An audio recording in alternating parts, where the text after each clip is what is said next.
Assalamualaikum warahmatullahi wabarakatuh. Salam sejahtera bagi kita semua. Oke, terima kasih. Perkenalkan, saya guru olahraga kalian. Biasa saya dipanggil Pak Imut karena nama saya adalah Pak Inul Mutakin. Ya, kali ini kita akan belajar olahraga kelas 1 tema 2 sub 4 tentang tarikan dan dorongan. Oke, gerak dasar non lokomotor menarik dan mendorong tanpa berpindah tempat. Oke, kita bisa menarik, kita bisa mendorong, tapi tidak boleh berpindah tempat. Oke, kita mulai ya. Yang pertama, di pembelajaran kali ini yang pertama kita akan melihat tujuan dulu, tujuan pembelajaran, terus rangkuman materi, kesimpulan, yang terakhir adalah soal. Nanti kalian bisa mengerjakan soal di luar dari video ini. Oke, biar kalian lebih siap lagi, kalian bisa membawa alat tulis kalian, bisa pensil atau buku. Ya, pasti kalian sudah kangen untuk belajar di sekolah bersama teman-teman, apalagi pembelajaran olahraga yang setiap hari kalian inginkan belajar olahraga bersama teman-teman kalian di sekolah. Tapi karena kondisi kita, karena pandemi virus corona COVID-19 ini, jadi kita tidak memungkinkan untuk belajar bersama. Jadi kita tetap belajar di rumah, tetap semangat belajar di rumah, jangan pantang menyerah. Ya, kita lanjut ke tujuan pembelajaran yang pertama. Oke, di dalam tujuan pembelajaran yang kalian ingat nanti adalah kalian bisa menjelaskan gerakan menarik. Ya, gerakan menarik, bukan menarik perhatian, tapi gerakan yang menarik itu seperti apa. Iya, terus gerakan mendorong itu seperti apa tanpa berpindah tempat. Iya, tadi kalian sudah pernah melakukan tarik menarik atau dorong mendorong dengan teman kalian atau dengan sesuatu barang yang ada di sekitar kalian, tapi harus ada tekniknya yang benar.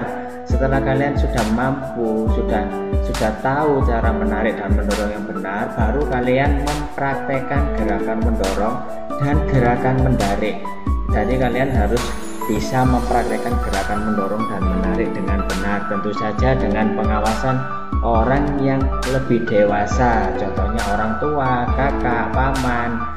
Ya, biar kalian bisa belajar dengan keselamatan yang baik, tidak terjadi hal-hal yang tidak diinginkan saat melakukan kegiatan olahraga di rumah. Oke ya, kita lanjut ke materi yang pertama. Iya, di rangkuman materi yang pertama kalian nanti harus tahu gerak dasar. Gerak dasar itu biasanya dibagi 3. Yang pertama lokomotor, itu gerak berpindah tempat, contohnya kalian berlari, berjalan, melompat ke depan, atau kejar-kejaran sama hewan peliharaan kalian, sama kakak, sama ayah, atau sama adik. Itu termasuk gerak lokomotor karena kalian berpindah tempat dari titik satu ke titik selanjutnya, itu gerak lokomotor. Dan yang kedua adalah gerak non lokomotor. Iya, gerak non lokomotor itu kalian gerak tanpa berpindah, ya, atau istilahnya gerak tanpa bergerak. Kalau gerak tanpa bergerak itu lebih ambigu. Yang benar itu adalah gerak tanpa berpindah. Contohnya apa? Kalian meliukkan badan, kalian rukuk, kalian sujud, kalian menggosok-gosokkan tangan, itu tanpa berpindah tempat. Ya, kalau nggak mungkin orang rukuk itu sambil berpindah tempat atau jalan-jalan, tidak ada. Jadi untuk gerak tanpa berpindah tempat itu adalah gerak non lokomotor, meliuk, rukuk, dan lain sebagainya. Paham ya? Terus yang terakhir adalah gerak manipulatif, adalah gerak dengan menggunakan objek.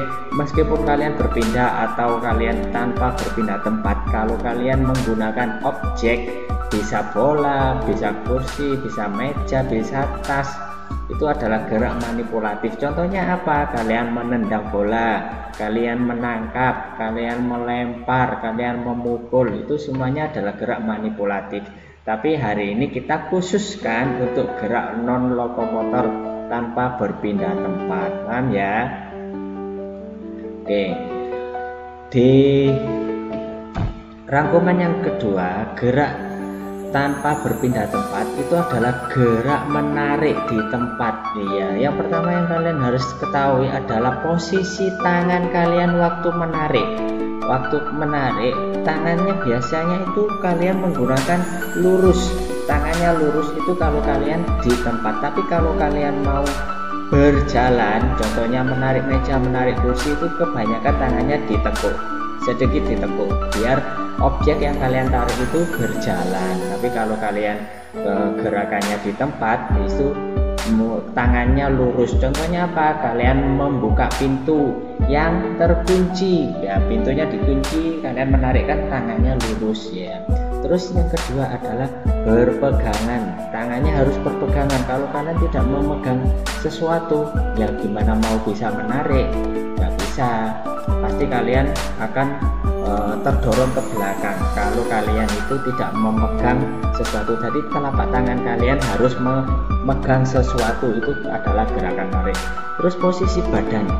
Orang yang menarik sesuatu itu pasti posisi badannya ke belakang, tidak ada ke samping atau ke kanan ke kiri, pasti posisi badannya ke belakang. Oke ya. Untuk posisi kaki, biar tarikan kalian itu kuat dan seimbang, ya kalian tidak jatuh. Posisi kaki itu biasanya kaki kanannya ke depan. Jadi kalau kaki kanannya ke depan, kaki kirinya di mana? Di belakang. Dan kedua kaki terbuka. Kalau kalian menariknya rapat itu nggak akan bisa menarik dengan maksimal. Oke ya. Terus posisi kuda-kuda. Jadi ada kuda-kuda depan, samping, belakang, tengah. Ya, kita menggunakan posisi kuda-kuda. Berarti kalau orang pencaksilat itu menarik ini. Itu kenapa? Biar kita seimbang, tarikannya kuat. Kalau kakinya rapat nanti mudah jatuh. Itu untuk gerakan menarik di tempat. Sedangkan untuk gerakan mendorong di tempat, ini posisi tangan juga sama, lurus ke depan. Posisinya lurus ke depan, diam seperti itu. Telapak tangan terbuka. Ini namanya terbuka. Kalau seperti ini namanya mengepal ya. Posisi tangan terbuka. Kalau kalian mengepal nanti ujung jarinya sakit semua. Kalau terbuka nanti telapak tangannya nggak akan sakit karena sudah nempel ke objeknya. Terus badannya condong ke depan. Kalau orang mendorong itu badannya condong ke depan atau berat badannya diarahkan ke depan biar kalian bisa melakukan dengan maksimal gitu ya. Terus posisi kaki sama, kaki kanannya ke depan, posisi kuda-kuda, gerakan berjalan ke depan. Ini maksudnya begini, kalau kalian posisi mendorong pasti ada posisi langkahnya ke depan. Biar apa? Biar objeknya itu berjalan. Itu kalau kalian mendorong kursi meja. Kalau kalian mendorong tembok atau apa, nggak mungkin bisa berjalan temboknya seperti itu. Contohnya seperti yang di gambar berikut ini, kalian bisa melakukan latihan di rumah. Kalau yang gerakan menarik, kalian bisa menarik gagang pintu. Iya, cukup ditarik aja, jangan diodak-odak itu, ditarik aja. Biar apa? Biar tangan-tangannya terasa ketarik semua. Terus yang kedua adalah gerakan mendorong. Kalian bisa mendorong tembok di rumah.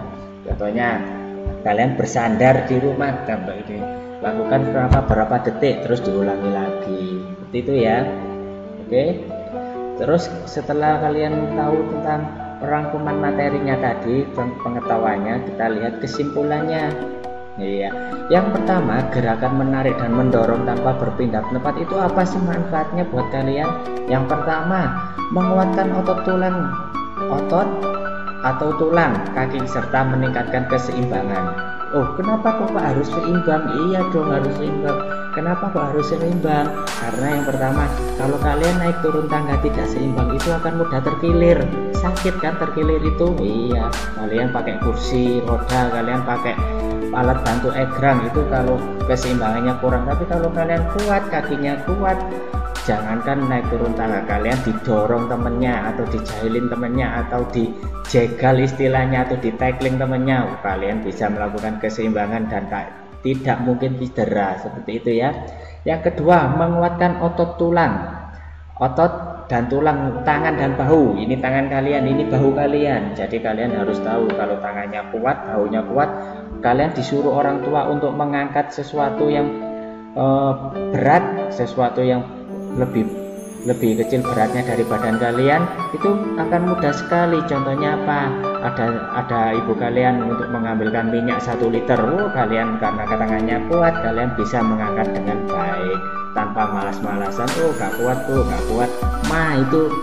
Itu dihilangkan karena kalian sudah melakukan latihan untuk mendorong dan menarik tadi. Terus yang kedua, tentu saja dengan olahraga itu kalian juga dapat menyehatkan badan karena tangan dan kaki kalian terlatih seperti itu. Yang terakhir, biar kuat melakukan aktivitas. Maksudnya begini, kalau badan kalian itu sering digunakan atau dilatih, kalian akan melakukan aktivitas itu dengan senang, tidak rasa resem. Contoh, kalau kalian liburan ini atau belajar di rumah itu banyak melakukan kegiatan di kamar dengan tiduran, pasti otot-otot kalian dan tulang-tulang kalian itu akan terasa sakit semua. Kenapa? Karena tidak sering dilatih atau digunakan. Ya, sudah paham ya dari kesimpulan ini? Oke. Kalau mungkin kalau ada yang belum dijelaskan, kalian belum mengerti, kalian bisa nanti bertanya pada guru kalian. Oh ya, seperti ini. Tapi Pak Guru sarankan nanti waktu kalian melakukan praktek harus ada pengawasan dari orang tua atau orang yang lebih dewasa. Untuk latihan soalnya, kita lihat latihan soalnya. Latihan soal nanti kalian tinggal klik aja di smartphone kalian atau di laptop kalian yang terhubung dengan internet, masuk di Google, kalian klik http://gg_jxwp8. Ini otomatis ada soal yang muncul di situ. Kalian tinggal klik dan diisi sesuai nama kalian, asal sekolah, kelas, dan nomor absen. Iya, Pak Guru sarankan biar kalian dapat nilai yang bagus semua. Nilainya bagus, kalian sehat semua. Paham ya? Terima kasih. Sekian mungkin itu dari Pak Guru, dan semoga kalian semuanya sehat walafiat. Kita dijauhkan dari semua penyakit dan kita bisa cepat masuk sekolah, bertemu dengan kalian lagi. Dadah, assalamualaikum warahmatullahi wabarakatuh.